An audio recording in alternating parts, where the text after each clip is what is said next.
کامیابی کا پہلا زینہ خواب ہے۔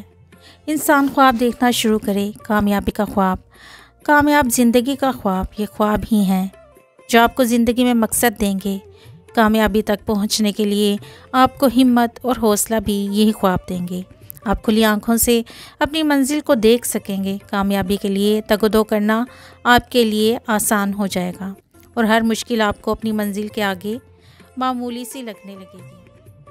میرا مطالعہ ہے کہ دنیا میں آج تک جتنے بھی لوگ کامیاب ہوئے ہیں، کامیاب زندگی گزار رہے ہیں، ان میں سے کوئی بھی ایک ایسا نہیں جسے کامیابی اتفاقاً بائی چانس مل گئی ہو۔ کبھی کسی کو بنا خواب دیکھے، بنا محنت کیے کامیابی نے سر پر تاج نہیں پہنایا۔ آپ دنیا کے کسی بھی کامیاب انسان کی زندگی کو پڑھ لیجئے، اس کی آپ بیتی سن لیجئے، کوئی انٹرویو دیکھ لیجئے، ان کی تمام زندگی آپ کو محنت و مشقت کی عبارت ملے گی۔ آپ دیکھیں گے ہر کامیاب انسان نے زندگی میں کبھی نہ کبھی ضرور کوئی خواب دیکھا تھا، اور پھر اس خواب کو پانے کے لیے کتنے جتن کیے، پاپڑ بیلے، محنت کی، مشکلات سے سیکھا، رکاوٹوں کے سامنے ڈٹے رہے، تو پھر کہیں جا کر سال ہر سال کی محنت کے بعد انہوں نے اپنا خواب سچ کر دکھایا۔ وہ لوگوں کے لیے مثال بن گئے۔ ایک بات ذہن نشین کر لیجئے، کامیابی کا کوئی شارٹ کٹ نہیں ہے۔ یہ ہمیشہ پروسیس سے گزر کر، محنت و مشقت کی چکی میں پیس کر ملا کرتی ہے۔ یہاں ایک بات بہت اہم اور قابل ذکر ہے کہ ہم میں سے اکثر و بیشتر لوگ کامیابی کی دولت کو فراوانی سے منسلک کر دیتے ہیں۔ میرے نزدیک یہ انتہائی غلط سوچ ہے۔ دولت وقتی طور پر شاید آپ کو سب سے بڑی اور اہم کامیابی لگ سکتی ہے، مگر ذرا سوچئے، دولت تو کسی کو بھی گھر بیٹھے بنا خواب سجائے، محنت کیے، پرائز بانڈ نکلنے یا لاٹری ٹکٹ انعام میں بھی مل سکتی ہے۔ آپ اور میں اس بات سے بخوبی واقف ہیں کہ یوں دولت مل جانے کو کامیابی تصور نہیں کیا جا سکتا، اور کوئی بھی عقل و فہم رکھنے والا انسان ایسے دولت مند شخص کو کامیاب نہیں کہے گا۔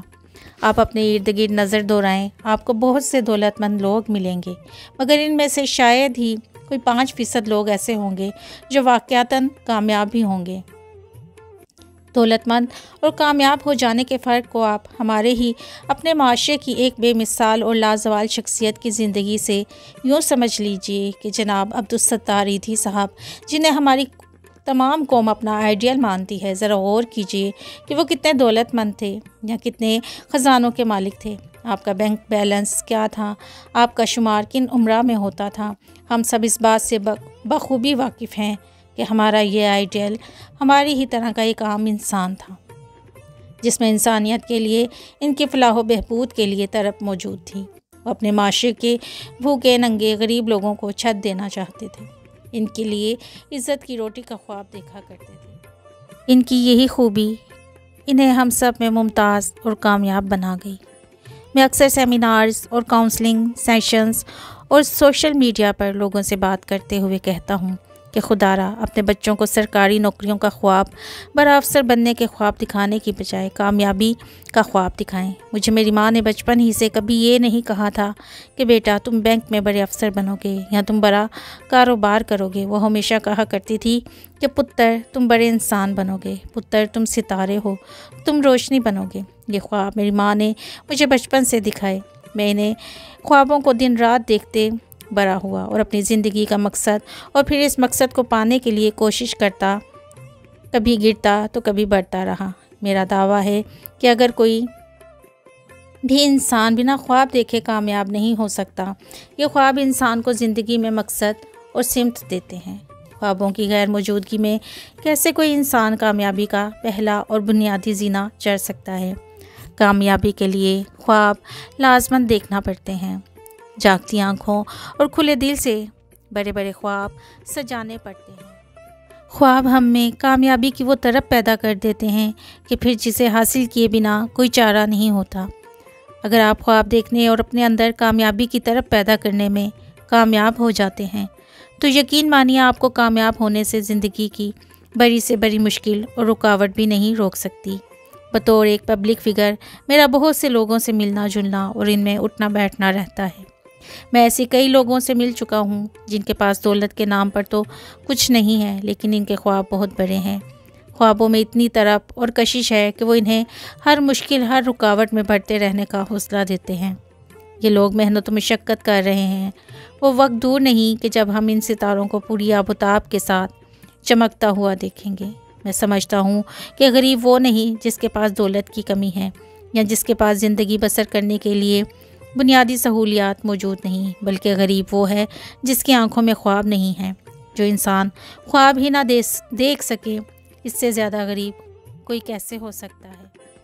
مجھے افسوس ہے کہ ہمارے نوجوان جو اس ملک کا مستقبل ہیں، جنہیں اس ملک و ملت کی باغ دوڑ سنبھالنی ہے، وہ آج اپنی زندگی کا مقصد کھو بیٹھے ہیں۔ ہمارے آج کے نوجوان کی زندگی میں کوئی مقصد، کوئی گول نہیں ہے۔ میرا دل خون کے آنسو روتا ہے یہ دیکھ کر کہ ہمارے اکثر تعلیمی ادارے اب تعلیم کے نام پر کاروبار کر رہے ہیں اور تعلیم کے نام پر ہی محض ڈگریاں تقسیم کی جاتی ہیں، اور ہمارا نوجوان طبقہ آج محض ان ڈگریوں کے پیچھے بھاگتا نظر آتا ہے۔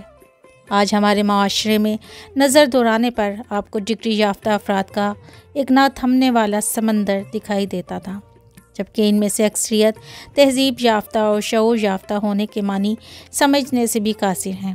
ہماری قوم کو تہذیب یافتہ لوگوں کی ضرورت ہے، اسے باشعور افراد کی ضرورت ہے جو اس قوم کو بلندیوں پر لے جائیں، نہ کہ ایسے ڈگری یافتہ لوگ جن کی زندگی کا مقصد سرکاری نوکری سے زیادہ کچھ نہ رہے۔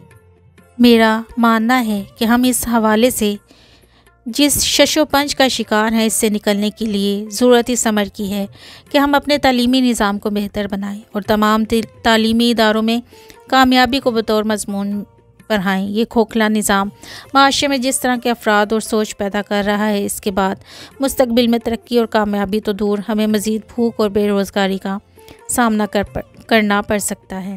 ہمارے ہاں آج بھی ایسے بہت سے عظیم اساتذہ ہیں جن کی زندگی اور تجربات اپنے آپ میں ایک کامل درس گاہ ہیں۔ ایسے اساتذہ بچوں کو خواب دیکھنا سکھاتے ہیں، خوابوں کے لیے لڑنا سکھاتے ہیں۔ اگر ہم صحیح معنوں میں ایسے اساتذہ کو ان کا مقام دیں، انہیں تعلیمی اداروں میں اپنی تمام تر بہترین صلاحیتوں کے اظہار کا موقع دیں، تو وہ دن دور نہیں کہ جب ان تعلیمی اداروں سے وہ لوگ نکلیں گے جو اس ملک کا روشن مستقبل ہوں گے۔ میری زندگی میرے سامنے کسی بلیک اینڈ وائٹ فلم کی طرح ہے، جس کا ہر دن مجھے کسی قیمتی اثاثے، کسی پکے سبق کی طرح یاد ہے۔ مجھے آج بھی یاد ہے اگست 1998 کا وہ ایک دن جب گرمی کی چھٹیاں گزارنے کے بعد پہلے دن میں اسکول گیا۔ ہمیں اس دن اپنے استاد جناب سعید صاحب کی نصیحت کی ہوئی حفیظ جلندری کی وہ نظم آج انہیں زبانی سنائی تھی۔ مجھے ایک ننھا سا لڑکا نہ سمجھو، مجھے اس قدر بھولا بھالا نہ سمجھو، مجھے کھیلنے کا ہی شیدا نہ سمجھو، سمجھتے ہو ایسا تو ایسا نہ سمجھو۔ میں طاقت میں رستم سے بہتر بنوں گا، بہادر بنوں گا، دلاور بنوں گا۔ میں پڑھ لکھ کے اوروں کا رہبر بنوں گا، ارسطو بنوں گا، سکندر بنوں گا۔ سبق نیکیوں کے مجھے یاد ہوں گے، بہت سے ہنر مجھ سے ایجاد ہوں گے، بہت مجھ سے خوش میرے استاد ہوں گے، عزیز اور ماں باپ سب شاد ہوں گے۔ سچائی سے ہرگز نہ شرماؤں گا میں، بھلائی ہر ایک سے کیے جاؤں گا میں، مصیبت میں ہرگز نہ گھبراؤں گا میں، برائی کی راہوں سے کتراؤں گا میں، نہ دل میں دکھانے کی باتیں کروں گا، نہ ہرگز رلانے کی باتیں کروں گا، میں بلکہ ہنسانے کی باتیں کروں گا، دلوں کو ملانے کی باتیں کروں گا۔ مجھے ایک ننھا سا لڑکا نہ سمجھو۔ گرمی کی چھٹیوں میں ہم سب نے یہ نظم خوب یاد کی تھی، اور اب وہ دن آ گیا تھا جب استاد محترم کو یہ نظم سنا کر ہر کوئی تعریف بٹورنا چاہتا تھا۔ میں بھی بہت خوش تھا اور میری خوشی تو دگنی تھی۔ ایک تو میں نے یہ نظم خوب اچھی طرح یاد کر رکھی تھی، اور دوسری خوشی یہ کہ اس دن مجھے ابو اسکول چھوڑنے آئے تھے اور جاتے ہوئے مجھے 2 روپے کا نیلا نوٹ تھما گئے تھے۔ میں نظم دہراتا دل ہی دل میں بہت خوش تھا کہ آج بریک میں اپنی پسند کی خوب چیزیں کھاؤں گا۔ استاد صاحب کی آمد پر میں اپنی سوچوں سے نکل کر اپنے تمام ہم جماعتوں کے ساتھ استاد صاحب کے احترام میں کھڑا ہو گیا۔ سعید صاحب نے ہم سب کو بیٹھنے کا اشارہ کرتے ہوئے ہم سب کی خیریت دریافت کی اور پھر باری باری سب سے نظم سننے لگے۔ ہم سب اپنے اپنے ٹاٹ پر بیٹھے جھوم جھوم کر نظم دہرانے میں مصروف تھے کہ اچانک میرا نام پکارے جانے پر میں چونکا۔ استاد صاحب نے مجھے نظم سننے کے لیے بلایا اور میں پوری جماعت کے سامنے کھڑا ہو کر مجھے ایک ننھا سا لڑکا نہ سمجھو، سبق نیکیوں کے مجھے یاد ہوں گے۔ سنانے لگا۔ نظم ختم ہوئی تو میں اپنے ٹاٹ کی طرف بڑھنے لگا۔ استاد صاحب نے مجھے آواز دے کر روکا، کندھے پر تھپکی دی اور کہنے لگے، شاباش علی بیٹا، آپ نے بنا رکے بنا لڑکھڑاتے بہت عمدہ طریقے سے نظم سنائی۔ شاباش بیٹے، آپ نے اس نظم کو اچھی طرح سے یاد کر لیا ہے۔ آپ پوری جماعت میں اول آئے ہو۔ اگر آپ بنا بھولے بنا لڑکھڑائے اس نظم پر عمل شروع کر دو تو ایک دن آئے گا کہ جب آپ پورے پاکستان میں اول آؤ گے۔